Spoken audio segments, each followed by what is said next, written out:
എന്താണ് സംഭവിക്കുന്നത് എന്നറിയാൻ സ്വാഭാവികമായും ആശങ്കയോടുകൂടി തന്നെ കാത്തിരിക്കുകയാണ്. ഒരുപാട് കാലമായി രാജ്യത്ത് അനിഷ്ട സംഭവങ്ങൾ ഈ തരുണത്തിൽ ഉണ്ടായിട്ടുള്ളത്. ഇത് അപകടമാണോ അതോ മറ്റെന്തെങ്കിലുമാണോ?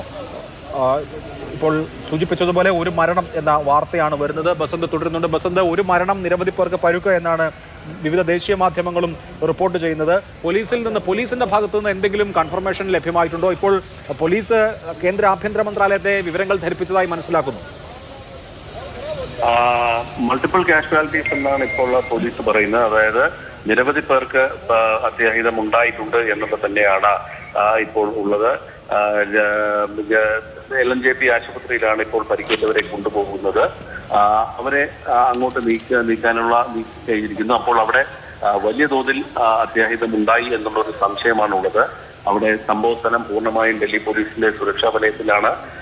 മാത്രമല്ല ഇതുമായി ബന്ധപ്പെട്ടിട്ടുള്ള എല്ലാ വിവരങ്ങളും ആഭ്യന്തര മന്ത്രാലയം ഇപ്പോൾ മോണിറ്ററിംഗ് നടത്തിക്കൊണ്ടിരിക്കുന്നു. നാളെ നിർണായകമായൊരു തെരഞ്ഞെടുപ്പ് കൂടി നടക്കുന്ന ഒരു പശ്ചാത്തലം നമ്മൾ ഈ സ്ഫോടനവുമായി ബന്ധപ്പെട്ട് ചേർത്ത് വായിക്കേണ്ടതുണ്ട്. അപ്പോൾ ഇന്ന് രാവിലെ നടന്ന സംഭവ വികാസങ്ങൾ കഴിഞ്ഞ ദിവസം അനന്തനാഗ് അടക്കമുള്ള സ്ഥലങ്ങളിൽ പോലീസ് നടത്തിയ പരിശോധനയിൽ കണ്ടെത്തിയ അല്ലെങ്കിൽ പിടിച്ചെടുത്ത സ്ഫോടക വസ്തുക്കളുമായി ബന്ധപ്പെട്ട കാര്യങ്ങൾ ഇവയെല്ലാം കൂടി ചേർത്തുകൊണ്ടാണ് ഇപ്പോൾ ഈ സംഭവത്തെ കാണുന്നത്. ഡൽഹി പോലീസ് വളരെ വിശദമായി തന്നെ ഈ വിഷയത്തിൽ പരിശോധന നടക്കുന്നു. അവർക്ക് ലഭിച്ച വിവരം ഇതാണ്: 1-ാം നമ്പർ ഗേറ്റിൽ, അതായത് റെഡ് ഫോർട്ട് മെട്രോ സ്റ്റേഷന്റെ 1-ാം നമ്പർ ഗേറ്റിന് സമീപമോ ഉള്ള വാഹനങ്ങൾ സ്ഫോടനമുണ്ടായി ഒരു കാറിൽ. അതിന്റെ തീ മറ്റ് 3-4 വാഹനങ്ങളിലേക്ക് പടരുന്നു. അത് പൂർണ്ണമായും കത്തി നശിക്കുന്നു എന്നാണ് ഇപ്പോൾ ഡൽഹി പോലീസ് ഔദ്യോഗികമായി അറിയുന്നത്. ഡൽഹി പോലീസിന്റെ സ്പെഷ്യൽ സെൽ, അതായത് ഇത്തരം ആക്രമണങ്ങളുമായി ബന്ധപ്പെട്ട കാര്യങ്ങൾ പരിശോധിക്കുന്ന അന്വേഷിക്കുന്ന സ്പെഷ്യൽ സെൽ ഇപ്പോൾ സ്ഥലത്തെത്തിയിട്ടുണ്ട്. കൂടുതൽ വിവരങ്ങൾ ലഭിക്കേണ്ടതുണ്ട് എന്നാണ് ഇപ്പോൾ പറയുന്നത്.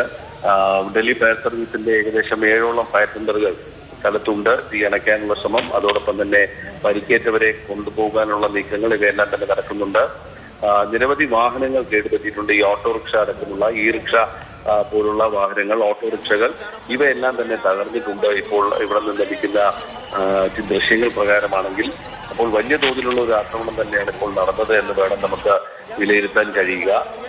നേരത്തെ ഞാൻ ഈ പറഞ്ഞ പോലെ തന്നെ ഒരു കോർഡിനേറ്റഡ് ആയിട്ടുള്ള ഒരു ഏകോപിച്ച ഒരു അന്വേഷണം ജമ്മു കാശ്മീർ പോലീസിന്റെയും അതോടെ ഹരിയാന പോലീസിന്റെ ഭാഗമായി കഴിഞ്ഞ 2 ദിവസമായി നടക്കുന്നതിനിടയിലാണ് ഇത്തരത്തിലൊരു സംഭവം ഇപ്പോൾ ഡൽഹിയിലെ ചെങ്കോട്ടയിൽ നിന്ന് തന്നെ റിപ്പോർട്ട് ചെയ്യപ്പെടുന്നത് എന്നുള്ളതാണ് അതിൽ ഏറ്റവും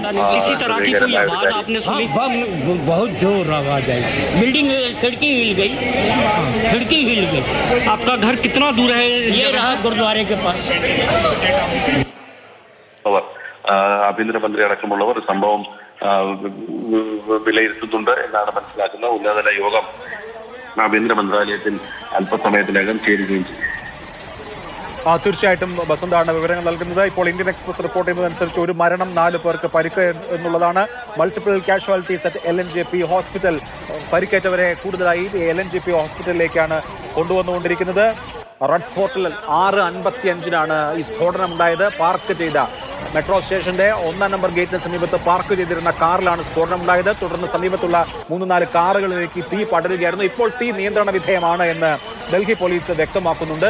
ഈ സ്ഫോടനത്തിൽ എത്ര പേർ മരിച്ചിട്ടുണ്ട് എന്നുള്ളതാണ് അറിയാനുള്ളത്. ഒരു മരണം ഏറെക്കുറെ ഉറപ്പിക്കാം. ഔദ്യോഗികമായ സ്ഥിരീകരണം വരേണ്ടതുണ്ട്. 4 പേർ ഇപ്പോൾ ആശുപത്രിയിലുണ്ട്.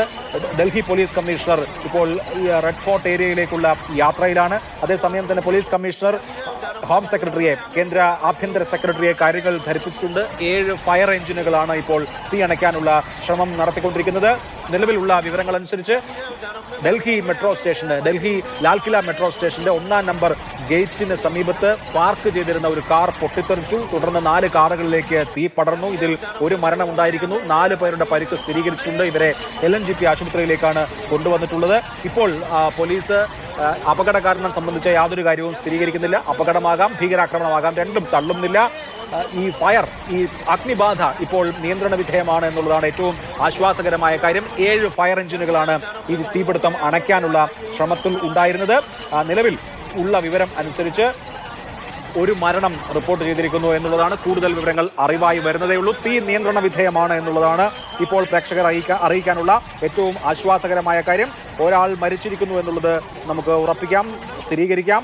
4 പേർക്ക് പരിക്കുണ്ട്. 4-ൽ കൂടുതൽ ആളുകൾക്ക് പരിക്കുണ്ടാവാനുള്ള സാധ്യതയുണ്ട്. Gate number 1 red fort metro സ്റ്റേഷന്റെ ഗേറ്റ് നമ്പർ 1-ന് സമീപത്താണ് നിർത്തിയിട്ടിരുന്ന കാറിൽ ഈ സ്ഫോടനം ഉണ്ടായത്. തുടർന്ന് മറ്റ് കാറുകളിലേക്ക് തീ പടരുകയായിരുന്നു. അങ്ങനെയാണ് ഈ സംഭവം. എങ്ങനെയാണ് ഈ അപകടം ഉണ്ടായത്? ഇതൊരു വെറും അപകടമാണോ അതോ ഭീകരാക്രമണമാണോ? ഇത് അറിയാൻ ഇനിയും നമ്മൾ കാത്തിരിക്കേണ്ടതുണ്ട്. ഔദ്യോഗികമായി സ്ഥിരീകരിക്കേണ്ടതുണ്ട്. ഡൽഹി പോലീസ് കമ്മീഷണർ അങ്ങോട്ടേക്കുള്ള യാത്രയിലാണ്. അദ്ദേഹം കേന്ദ്ര ഹോം സെക്രട്ടറിയെ കാര്യങ്ങൾ വിശദീകരിച്ചു കഴിഞ്ഞു, ധരിപ്പിച്ചു കഴിഞ്ഞു. എന്താണ് ഇനി സംഭവിക്കാനുള്ളത്? എന്തായാലും ഇനി അപകട കാരണം എങ്ങനെയാണ് ഈ സ്ഫോടനം ഉണ്ടായത് എന്നുള്ളത് കണ്ടെത്തേണ്ടതുണ്ട് എന്നുള്ളത് വളരെ പ്രധാനപ്പെട്ട കാര്യമാണ്. കാഷ്വാലിറ്റീസ് കൂടുമോ, മരണസംഖ്യ വർദ്ധിക്കുമോ? ഇത് ആശങ്കയുണ്ടാക്കുന്ന കാര്യമാണ്. എന്തായാലും നിലവിൽ തീ അണയ്ക്കാൻ കഴിഞ്ഞു എന്നുള്ളതാണ് ഏറ്റവും ആശ്വാസകരമായ കാര്യം. 4 കാറുകളെങ്കിലും പൂർണ്ണമായും കത്തി നശിച്ചിട്ടുണ്ട്.